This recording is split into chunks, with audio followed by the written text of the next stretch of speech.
대입 시청자 DSR 제강 주주 여러분들 반갑습니다. DSR 제강 관련해서 여러분들이 투자하시면서 알고 계셔야 되는 중요한 이슈와 주가 영향을 미칠 만한 요소들 하나하나 전달하는 멘토 이진욱입니다. 자, 오늘도 이 DSR 제강이 좀 주가가 상승이 나와주고 있습니다. 자, 현재 재반등이 나오고 있는데 오늘 대표적으로 이 철강 관련주들이 큰 상승을 보여주면서 같이 제강도 따라가고 있는 상황이거든요. 오늘은 왜 주가 상승이 나왔는지 이슈 함께 살펴보도록 하겠고, 자, 그리고 현재 우리나라의 이 액트지오 이 대표가 방문을 해서 기자회견까지 열었었죠. 그래서 해당 내용들도 어떤 이슈가 있었는지 함께 좀 전반적으로 살펴보는 시간들 가져보도록 하겠습니다. 자, 영상 길게 걸지 않고 핵심만 딱딱 짚어서 여러분들과 함께 얘기해 볼 테니 집중하시면서 가보도록 하겠습니다.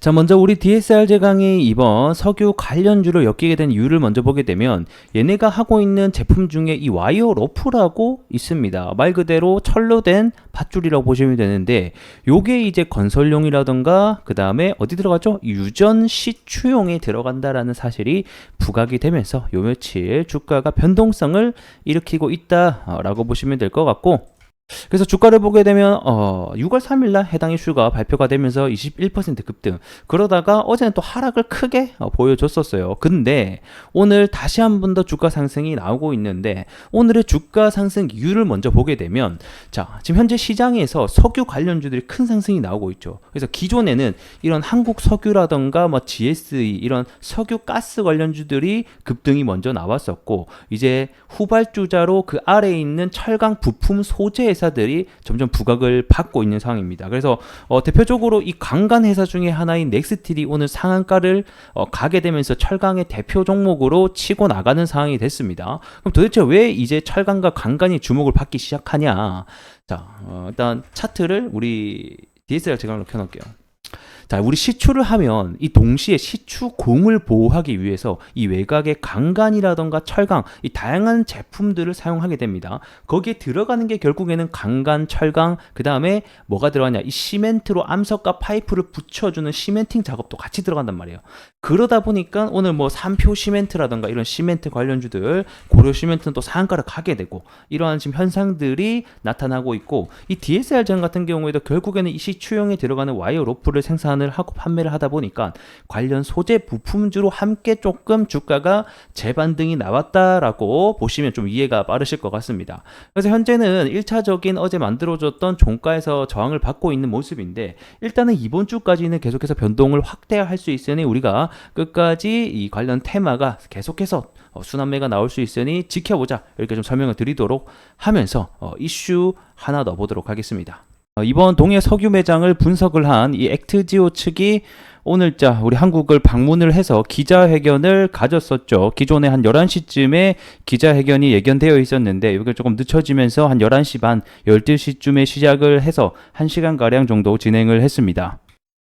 그래서 이제 해당 인물이 이제 그 액트지오라는 회사의 대표 고문으로 현재 지금 나서고 있는 상황이고, 이 사람이 왜 도대체 한국을 이렇게 빠르게 방문을 했냐, 그래서 굉장히 이게 말이 많았어요.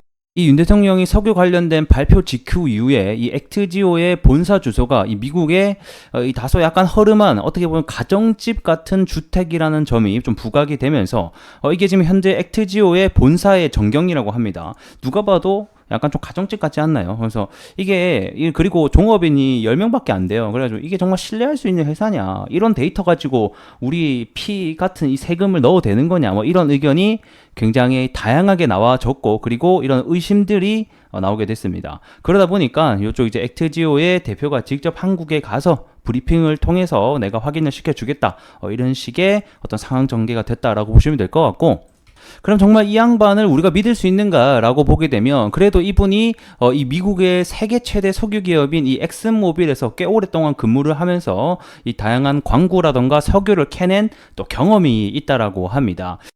그리고 무엇보다 우리 정부도 바보가 아니잖아요. 어떻게 한 회사의 자문만을 믿고 그렇게 뭐 큰 금액을 투자할 수가 없다 보니까 이 회사 말뿐만 아니라 뭐 미국의 뭐 연구원이라던가 우리나라 한국지질자원연구원 등등등 해서 다양한 기관의 의뢰를 거치고, 그리고 과학적으로 이 판단한 근거가 종합적으로 굉장히 확률이 높다, 석유가 있다라고 판결이 어느 정도 난 걸로 현재 보여지고 있습니다.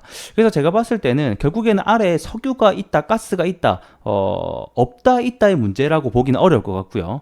앞전 이 동해전 가스천을 캐올린 것처럼 그때 당시에도 가스가 있었고 석유가 있었거든요. 근데 문제가 뭐냐? 이 사업의 타당성이 정말 존재하냐? 우리가 몇 천억씩을 넣어가지고 그만큼의 비용이 뽑아낼 수 있느냐? 결국 이게 저는 주요 관점이라고 보고 있거든요. 그래서 동해 지역이 제가 앞전에도 설명드렸듯이 계속해서 석유와 가스가 나는 또 지역이기도 했었고, 그리고 지금 확률상도 굉장히 높다라고 하니까 가스와 석유는 있는 것으로 판단이 되나 그 안에 사업성이 정말 존재가 하는가, 이게 결국에는 최고의 문제가 되지 않을까, 좀 이런 생각이 듭니다.